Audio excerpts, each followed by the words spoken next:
they've wasted starting pitching all season. It's what made last night maybe refreshing, that they didn't waste Montero's gem of a start. Sure. And it's nice what he's done the last couple outings, coming up and giving them a boost.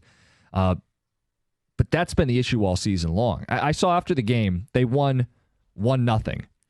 That in games where the Tigers score at least a run, they're 43-39. When they produce a single run this season, 43-39. So it just takes out the games they were shut out. They've been shut out, I think it's 9 times. But then I got to thinking. It's dangerous. It's how my brain works. What about games where they score at least 2 runs? What's the Tigers' record in games where they score at least 2 measly runs? 2 or more. John? 41-26.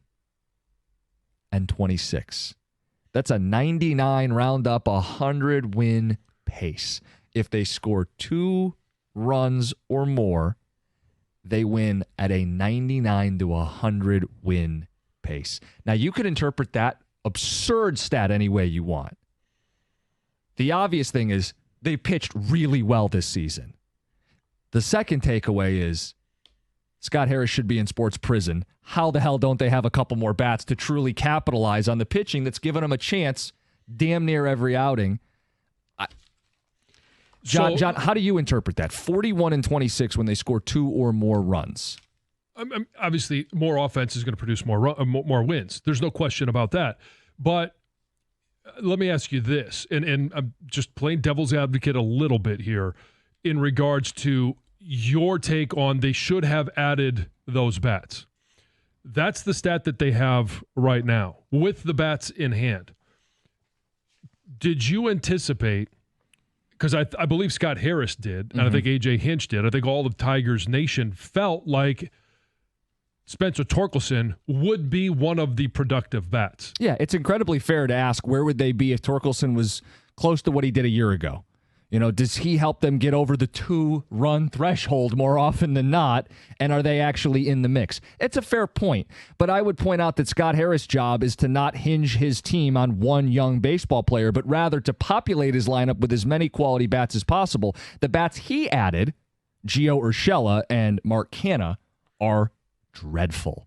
The bats that we discussed adding would help this team. I mean, if they added 1 to 2 impact bats, are they 4 to 5 wins better? Are we talking about this very differently as a team who's still very much in the wild card race this morning? So, yeah, I look at that stat and I think it's a great note that the pitching has kept them in so many ball games. But it's infuriating to know what 1 or 2 bats could do. And maybe some people hear that stat and think, if 1 or 2 bats heat up, but I think the damage is already done. I think you can't undo the stretch of baseball that they've played where they've thrown away a quarter of the games and I understand your argument about adding more bats, adding more offense. Yes, that would have been ideal. But you mentioned if you added those bats, would you be 4 or 5 wins better? If Spencer Torkelson was what he was in the second half of last season, would you be 4 or 5 wins better now, as is? What if you had both? I'm not going to argue that. Because it wasn't like an either-or proposition. If you had more bats, yes, you'd be better. Yeah, but again, what if you protected Torkelson? What if you had backup plans? What if you had depth? What if you had a lineup that wasn't contingent on a player who had only 1 real successful season in the big leagues? I mean... Yeah, there's a lot of what-ifs that we could play, but these aren't in hindsight. These are things we talked about before the year, and we have the team president as of the last month saying that those were mistakes to add bats. I can't imagine how anybody, especially someone employed to run a baseball team, would come out and say that adding those bats, many of them would have been mistakes.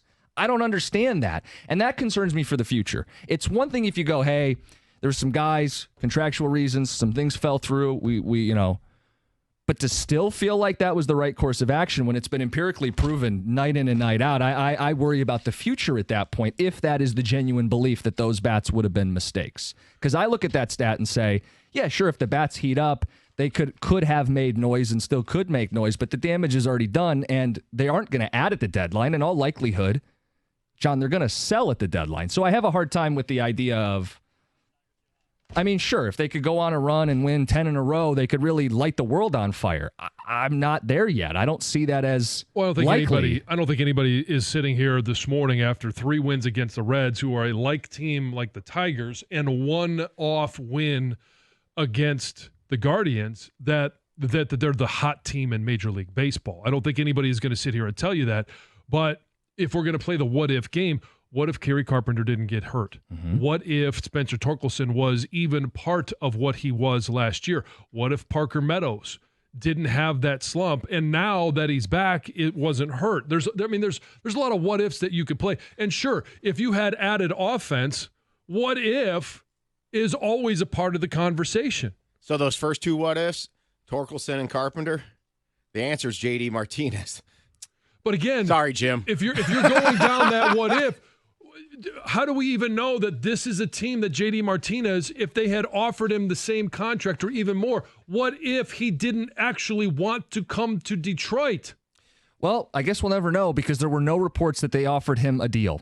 And it's one thing to say we tried, we wanted to overpay, and he wouldn't take our money. It's another thing where the reports are it would have been a mistake, we didn't try.